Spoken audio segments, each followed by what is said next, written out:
The elevator lurched to a grinding halt between the 23rd and 24th floors, and Sarah Chen's perfectly orchestrated day shattered like glass.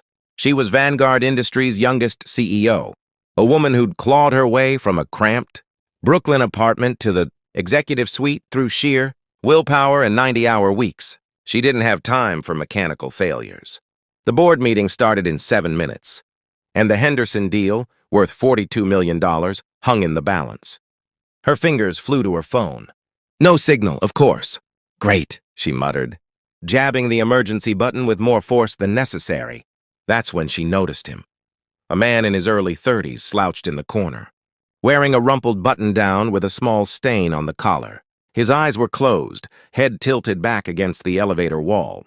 Exhaustion carved into every line of his face. At his feet sat a crumpled gift bag decorated with cartoon dinosaurs, the kind you'd find at a dollar store.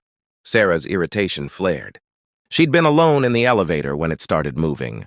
He must have slipped in at the last second. Probably one of the maintenance staff or someone from accounting. Just her luck to be trapped with someone who looked like he'd rather be anywhere else. The emergency phone crackled to life. This is building security. We're aware of the situation. The repair team is en route, but there's been an accident on the expressway. Could be anywhere from 45 minutes to 2 hours. 2 hours. Sarah's chest tightened. She thought of the Henderson executives waiting in the conference room, of Marcus from the board, who was already looking for any excuse to question her leadership. At 29, she was too young, too female, too everything for the old guard to accept easily. They said 2 hours, she announced, her voice sharp. Just so you know. The man's eyes opened slowly. They were brown and kind, but shadowed with a weariness that went bone deep. Thanks for the update. His voice was hoarse. Like he'd been talking for hours or maybe hadn't slept in days. Silence stretched between them. Sarah paced the small space, firing off text messages that refused to send, trying to will the elevator into motion through sheer force of personality. It had always worked before. Why not now?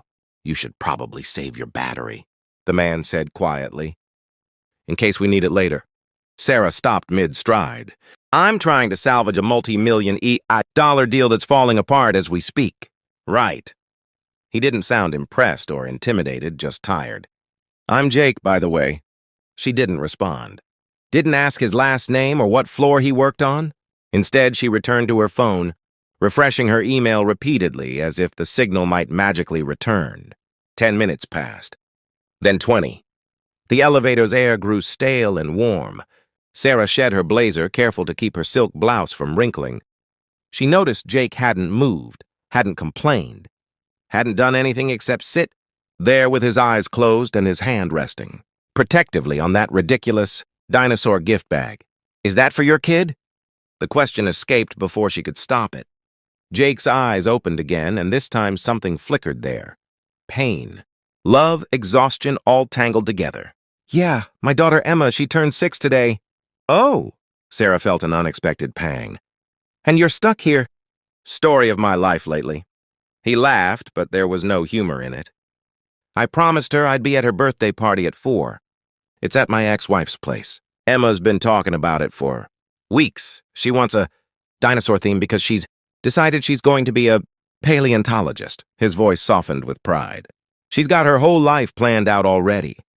Sarah glanced at her watch. 3:15. You might still make it. Maybe. Jake leaned forward, elbows on his knees. But I've broken a lot of promises lately. Since the divorce. Since I had to take the night shift at the warehouse to make rent. Emma started looking at me different. Like she's not sure she can count on me anymore. He picked up the gift bag, peering inside. I got her this stuffed triceratops. It's not much, but I saved for 3 weeks. The fancy ones were $80 at the toy store downtown. This one was $12 at the discount place. But I thought... He stopped, shaking his head. Sorry, you don't need to hear this. But Sarah found herself listening in a way she hadn't listened to anyone in years. Not since she'd made the decision to put career before everything else. Before relationships. Before friendships. Before the version of herself who used to volunteer at homeless shelters and remember people's birthdays. I'm sure she'll love it, Sarah heard herself say. Jake smiled sadly. She will. Emma's good like that, grateful for everything. But I see how she looks at the other kids with their expensive toys, their parents who show up on time to school events. I'm doing my best, but my best keeps falling short. The words hit Sarah harder than they should have. She thought about her own father, who'd worked 3 jobs to keep their family afloat after her mother died. She remembered being Emma's age, watching him stumble through the door at midnight, so exhausted he could barely stand. She'd understood even then what love looked like. Not flowers and fancy dinners, but sacrifice worn into the lines of someone's face. When had she forgotten that? "You're there," Sarah said quietly. "That's what matters." "Am I?" Jake's voice cracked. "I'm working 60-hour weeks. I see her every other weekend if I'm lucky. Her stepdad, he's the one teaching her to ride a bike, helping with homework. I'm just the guy who shows up exhausted with a cheap stuffed animal." Sarah sat down on the elevator floor across from him, her designer skirt pooling around her. She hadn't sat on a floor in years. "You're her father." "That's not nothing." They talked then, really talked. Jake told her about Emma's obsession with dinosaurs, about how she'd made him watch the same documentary 17 times and could pronounce Pachycephalosaurus perfectly, about the job he'd lost when he had to leave work early too many times for Emma's doctor, appointments, she had asthma, and the attacks came without warning, about the choice between paying for her medication and making rent on time. And Sarah found herself sharing, too, about the childhood. Thanksgivings when dinner was donated, cans from the food bank, about her father's calloused hands and proud smile when she got her scholarship to Columbia, about the promotions she'd sacrificed relationships for, the friends she'd lost to ambition, the gnawing fear that she'd climbed so high she'd forgotten what the ground felt like. "Why are you telling me this?" Jake asked, not unkindly. Sarah looked at the gift bag between them. "I don't know. Maybe because I've forgotten what it's like to care about something more than a profit margin." The elevator phone crackled. "Repair teams arrived. 15 minutes, folks." Jake checked his watch. 3:45. His face fell. "I'm not going to make it. Even if we get out right now, traffic across town." Sarah watched him deflate, watched a father's heart break over a 6-year-old's birthday party, and something inside her shifted, tectonic plates of her carefully constructed life, grinding into a new configuration. "What's your ex-wife's address?" Jake blinked. "What?" "Her address." "Give it to me. I don't understand." "My driver's downstairs. When we get out, you're taking my car." Sarah was already planning, her CEO brain whirring back to life, but pointed in a new direction. "Marcus can handle the Henderson meeting for once. And this—" She pulled out her phone, opened her contacts. "I have a friend who runs a toy company. Tell me about Emma."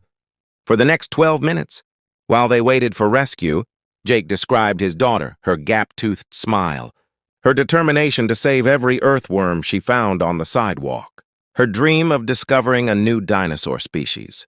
And Sarah made calls that wouldn't go through until the elevator moved. But she made them anyway, leaving voicemails that would change everything. When the doors finally opened at 4:03, Sarah's driver was waiting. She pressed her car keys into Jake's hand despite his protests. "Go," she commanded. "And Jake, you're not falling short. You're exactly the father she needs." She watched him run for the lobby, the dinosaur gift bag clutched to his chest, and felt something warm unfurl in her chest, something she'd buried under spreadsheets and board meetings and the relentless climb upward. The next morning, Sarah arrived at the office to find Marcus smugly announcing that Henderson had walked. But there was an email waiting from a children's hospital foundation, looking for a new board member, and another from the toy company owner, confirming a delivery to Jake's address, a premium dinosaur collection for Emma, marked from Dad. Sarah smiled and opened a new document. She had calls to make, priorities to rearrange, and a life to remember how to live, one small act of humanity at a time. The elevator doors had closed on one version of herself and opened on another, and she was finally going in the right direction.